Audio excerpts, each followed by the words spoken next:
অদ্ভুত নিয়মে দল পেলেন মাহমুদুল্লাহ রিয়াদ।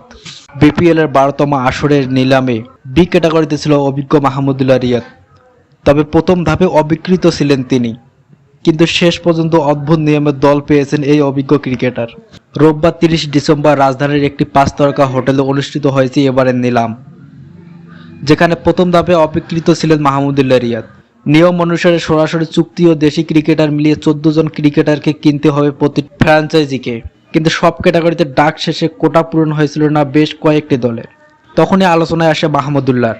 নিয়ম অনুসারে দ্বিতীয় ডাকে ক্যাটাগরি ডিমোশন হওয়ার কথা থাকলেও রিয়াদের সম্মানে তা করতে মানা করে ফ্র্যাঞ্চাইজিগুলো, আর সেখান থেকে ভিত্তিমূল্য 35 লাখ টাকা রিয়াদকে দলে নিয়েছে রংপুর রাইডার্স।